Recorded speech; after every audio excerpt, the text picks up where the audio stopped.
Ryan Reynolds here for, I guess, my 100th Mint commercial. No, don't. I mean, honestly, when I started this, I thought I only have to do like 4 of these. I mean, it's unlimited premium wireless for $15 a month. How are there still people paying 2 or 3 times that much? I'm sorry, I shouldn't be victim blaming here. Give it a try at mintmobile.com/save. Whenever you're ready. $45 upfront payment equivalent to $15 per month. New customers on first 3-month plan only. Taxes and fees extra. Speed slower above 40 gigabytes. See details. This episode is brought to you by Experian. Are you paying for subscriptions you don't use, but can't find the time or energy to cancel them? Experian could cancel unwanted subscriptions for you, saving you an average of $270 per year. And plenty of time. Download the Experian app. Results will vary. Not all subscriptions are eligible. Savings are not guaranteed. Paid membership with connected payment account required.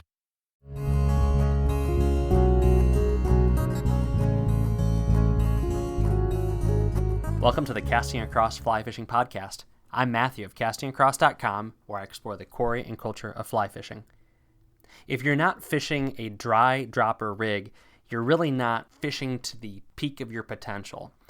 Utilizing a dry fly with a length of tippet and then a nymph underneath it is an excellent way to optimize your time on the water.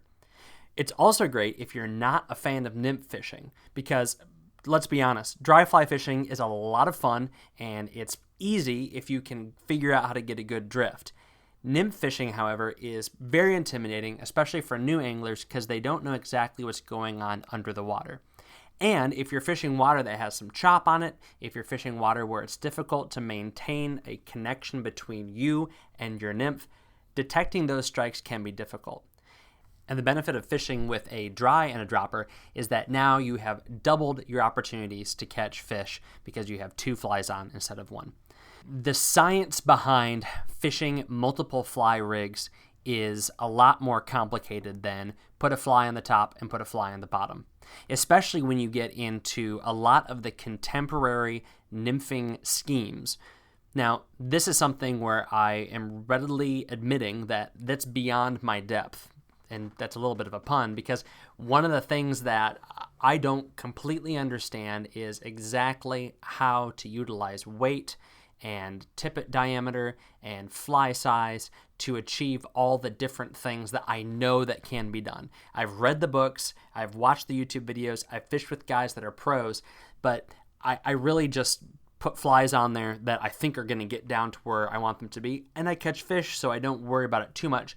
But I do know that if I wanted to, and I wanted to fish this style and this technique a lot more, there are easy avenues for figuring out how to utilize weight, distribution of weight, different flies, and all those things to achieve the multiple nymph rig systems that have proven effective here and around the world.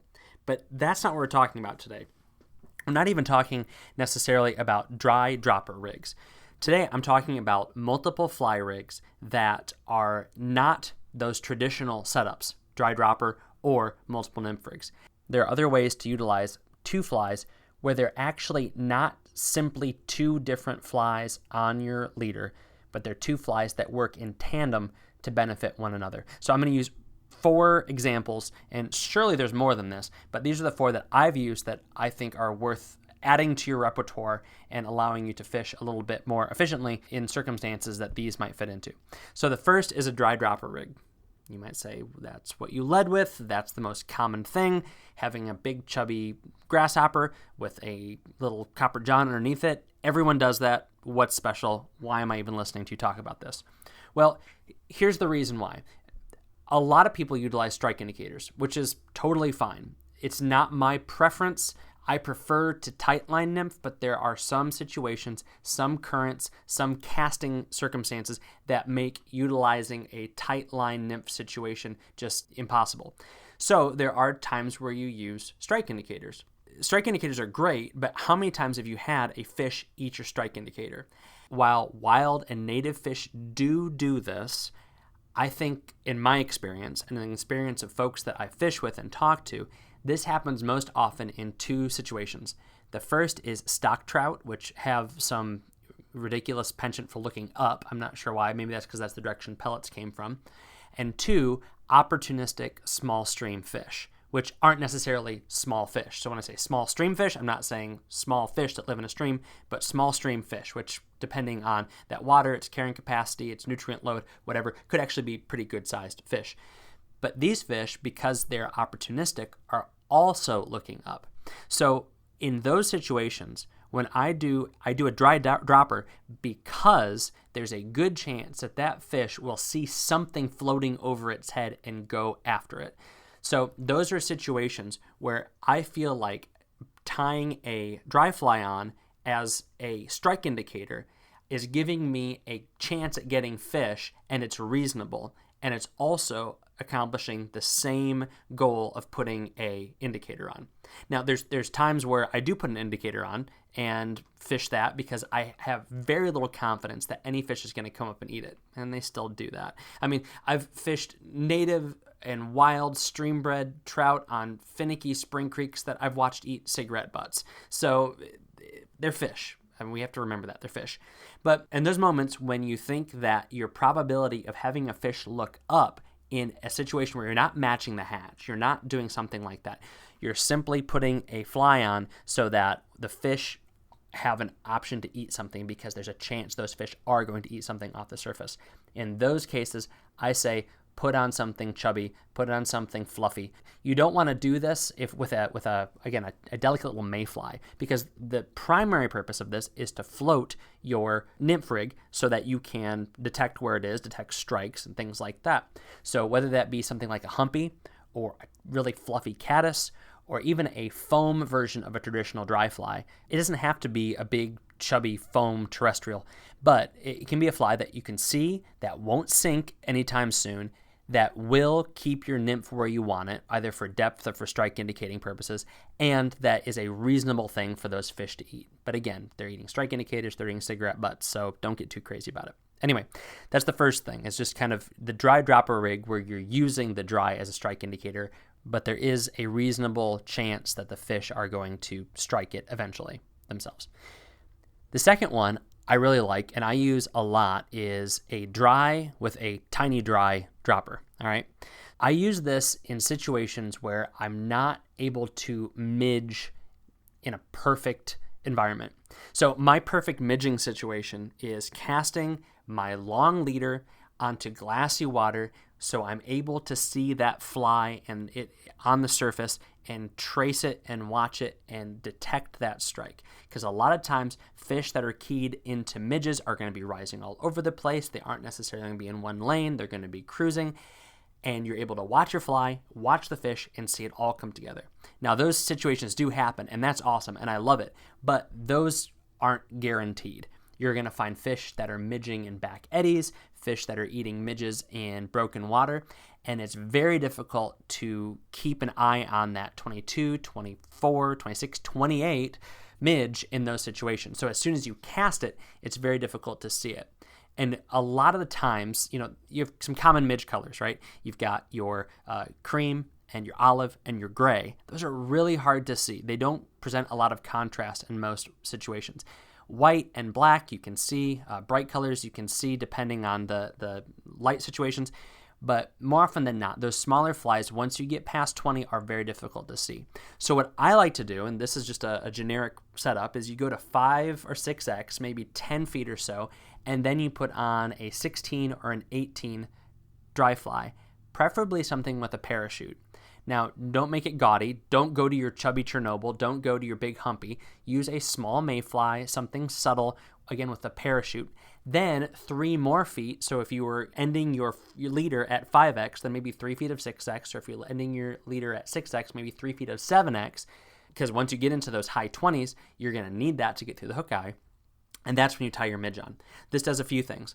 When you're in choppy water, it gives you some visual connection with where your fly ended up. It allows you to see kind of the general area of where your fly is. And this does 2 things. The first thing that it does is it helps you just orient yourself to where your fly is. Secondly, it'll help you orient yourself to where your fly is and then detect your fly. And this might be something that has to happen every time you fish, or this might be something that happens as you're getting into a season of midging, where once you kind of see where your fly is, you can see where your fly is, and you train your eyes to see your midge. Or, I guess this would be the third thing, you just at least have a frame of reference of where your fly is, and so you have a little bit more confidence when you see a little sip, something going after the midge. So that's a great little setup, and actually I've found that if fish that are eating midges, although they are discerning in one sense, they're not completely turned off to the idea of eating other small dry flies in the area. So say you're fishing a gray or a dun colored midge, size 24. If you have a size 18 parachute Adams on there, and especially if it's lubed up with floatant and it's floating on its hackles, there's a good chance they'll go after that also. But that's a great way to midge fish if you're not super confident, or you're not seeing your midges very well, or you're fishing broken water. Third thing, a streamer with a nymph dropper. This is not revolutionary, and this is a simple thing that you've probably done before, but this is why I do it, and this is how I do it. A lot of times when you're prospecting for trout using a small streamer, you're going to get fish that respond in one way, shape, or form. So I don't like to use the modern contemporary streamers that are big, long, and chunky when I'm looking for fish. If I know that there's a big fish there, or I'm going through a deep pool, or the place has a reputation for it, then I will use those bigger streamers from time to time. But if I'm in a place where the fish might not be huge, might not be super aggressive, the water conditions, the weather, it's not conducive to chasing fish with giant streamers, I will throw on a more traditional streamer. So something like a Mickey fin, or a gray ghost, or even a muddler, or a sparsely hackled woolly bugger, something in a size 8, 10, 12.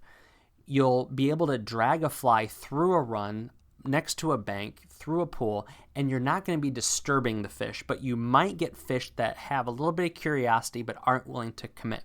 That's great because you're not scaring the fish like you would if you were dragging a game changer or some giant articulated streamer through the pool. You're just fishing the pool and presenting something to the fish. When you do this, if you have a fly tailing it, so in this situation what I like to do is have, again, that more traditional and simple streamer with 2 or 3 feet behind it, and then a buggy nymph, so something that simulates something that would be moving, like a stonefly pattern or a hellgrammite pattern, or even a larger caddisfly pattern that I have dragging behind my streamer. Again, 2 things are happening. First, if that fish isn't super committed to chasing after that streamer, they're now given a second opportunity on something that in their little fish brain isn't going to be as elusive and as difficult to track down as a bait fish. You have a tumbling macroinvertebrate. All right, so that's the first thing. Secondly, if the water is at all stained, or the glare is doing something where you can't see your presentation and you're having to fish a little bit of slack line, or you're drifting, then now you have something that, especially if it's lighter, whether it be white or have some yellow in the cheek or a stripe of red in it or something like that in one of these streamers, you now have a visual connection to where your dead drifted nymph is. So you can almost use that streamer as a subsurface strike indicator. And I've done this very often, and you see that thing twitch and you know exactly what's happening. You set the hook and you're golden. You're onto the fish. The cool thing about this is that you can fish this any way you want. You could strip it slowly back, and I would actually suggest that if you are going to fish a nymph dropper behind a small streamer, don't just tear it through the water, but do a gentle retrieve. Again, this is a situation that's calling for a little bit of subtlety, right? So do a gentle retrieve and give it some pauses, some stops. If the fish is at all intrigued, you'll see it where they come up following the flash, and then they see the smaller thing behind it. This is not unlike a lot of trolling, for example. You've got these big flash rigs that people throw for lake trout and for landlocked salmon and for walleye and things like that. But what are the fish actually going for? They're going for that small traditional fly. It's essentially the same thing, and it works in those situations. It'll work on streams and rivers and ponds. All right, so that's the third thing. Fourth one is the mouse midge rig, right? You got a mouse with a midge. I'm just kidding. That sounds like a terrible idea. Never do that. Don't put a midge behind a mouse. But legitimately, I'd throw a mouse or some sort of popper, because honestly, I'm not super convinced that fish care about the pattern of mouse that you're throwing. I think you could throw a bass bug. I think you could throw a gurgler. You could probably throw a small hula popper on there or jitterbug, and they wouldn't care. They're just caring about something that has a silhouette against the night sky that's making a disturbance, and in their mind, they know that's a mouse or a frog or a wounded baitfish, right? So I love mouse patterns, but I think simpler is better. For the sake of discussion today, mouse pattern trailed by a small streamer. Same reasons as I've said before with the streamer and the nymph. You're looking at fish that might see that, be intrigued, but for whatever reason, they're not ready to commit. Either they don't want to expend the energy to chase after something that's on the surface that's bigger. Maybe they just get their attention aroused by the commotion that you're making, and they're more prone to take a small bait fish that is also interested in the commotion that's above them than they are to actually go up and chase the whatever's plopping across the surface. So you give yourself that opportunity. You're essentially using that popper or that mouse as an attractor, and they then see an easier meal fluttering behind it in, to them, what looks like a bait fish. This, again, isn't anything new. You see popper dropper fishing for warm water species and in the salt, and you're using that popper to get their attention, and then they are then going after the smaller, more accessible food source. In this situation, what I would recommend doing is not using just like a 1.5 or a 2-foot tippet section between that mouse fly and then your bottom fly. If you've ever fished mice, you know that sometimes fish have the tendency to go up and whack the fly first before they come back and grab it, or they kind of slash at it because they have to strike aggressively because that's going to be their opportunity to get a food source that is going to go crazy once they attack it the first time. And so you don't want to have a fly that's right behind it that you're going to foul hook that fish if you set the hook because it's just slashed at your fly. So I would make a longer tippet section when it comes to that situation just to keep the fish safe and prevent you from hooking them. That being said, you've got a fly that has a lot of resistance on the surface of the water. So if that fish takes the streamer that's trailing 3 feet down, it's going to be pulling against that mouse pattern that is fighting all that surface tension. So even if you're a little bit late on the hook set because you have a 3 or maybe even a 4-foot section of tippet between that fly that is taken and the mouse fly, you're going to be able to hook up to that fish. I've done it. It might seem awkward, but it works. Similarly, and I would say when it comes to awkwardness, you're going to run into it if you're casting that setup at night. You really have to be very, very deliberate. But I think that is also just a word of warning to use the right gear when you're fishing mice. We sometimes have the tendency to say, well, I've been fishing my 5-weight all day. Now it's dark. I'm going to put a mouse on a 5-weight. That works fine, but you're going to really fish mice better, really fish poppers better on heavier, 6, 7, even 8 weights. And the fish that are going to be taking those flies, 8 weights these days, it doesn't feel like you're pulling a fish with a broom. All right, but that's neither here nor there. That's a different topic. So those are 4 ideas. You have your dry as a indicator dropper. You have your dry with your tiny dry. You have the streamer with the nymph below it, and then you have the mouse with the streamer below it. 4 ideas. Now, what separates these 4 from a lot of the multi-fly nymph rigs, and even some of the dry dropper rigs that are just traditional, is that here you have 2 flies working in tandem. Either the top fly attracts the fish, which takes the bottom fly, or the top fly is there to help you identify the bottom fly and where it is in the water, but it also gives you a realistic chance to catch fish. So what you end up with is a situation where the result, the whole, is greater than the sum of the component parts. Again, when you're fishing any sort of multi-fly rig, make sure your knots work. Pre-tie things if you need to and use some sort of leader keeper. I like the fly trap fly holder is a simple one, but this allows you to quickly change things, quickly move from rig to rig, not have to tie 3 knots every time, but only 1 knot or 2 maximum.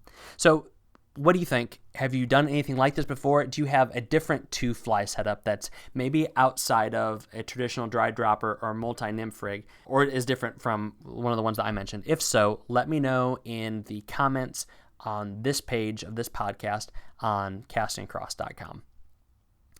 This week on castingacross.com, I had 2 articles. The first one is called Rusty Flybox, Good and Bad Fly Shops. Now, the Rusty Flybox kind of series that I put out is recycling old content, which sounds really lazy, but hear me out. Last week, I put out 2 articles and a podcast all about fly shops, especially what makes a good fly shop. So on this Monday, both because I was away this weekend and also because a lot of people were reading and interacting with that fly shop content, I decided to put out 2 older articles. One was about a good experience at a fly shop and one was about a bad experience at the fly shop. I name the good fly shop and give them the credit for what they did and what they deserve, but I did not name the bad fly shop. I just don't think that's my place or really what I want to do, but they're out there. All right. And then Wednesday, I wrote Fly Fishing and the Escape from Reason. This was a little bit more of a deep post. It asks the question, do you use fly fishing to give your life meaning, or does your life give meaning to your fly fishing? If you want to know what that means, then go read Fly Fishing and the Escape from Reason. This week, I'm going to recommend a page, an article called The Class of 1967, and that's on the U.S. Fish and Wildlife Service's website. And what it is it talks about the original endangered species that were listed back in 1967. Now, there are some animals that have gone extinct, and that's very unfortunate, but by and large, most of these species, this original class, is doing very well. Some of them are delisted, some of them are close to being delisted. So I don't want to make this political. I don't want to say anything more than what I'm saying, so don't read into it. But I think this shows that things aren't as bad as the narrative that we usually get says things are. These might be a lot, and I'm saying a lot. We're talking birds, we're talking fish, we're talking mammals, we're talking all sorts of stuff, trout in particular, that by and large, these species are doing well. They have made progress because of intervention that is in a response to the problems that people have impacted them with. But we have a lot of animals that are doing well. And again, I know a couple of species don't mitigate other issues, but I think that things like this are important to keep in our minds as we hear the narrative that everything is awful and everything is terrible, because it provides a little bit of balance that is certainly needed, if anything, just for the sake of optimism. Thanks for listening to the Casting Across Fly Fishing podcast. Please subscribe in your favorite podcast app and rate the podcast on iTunes. Then head over to castingacross.com where you'll find more info on this podcast and 3 posts a week on the people, places, and things that go into the pursuit of fish.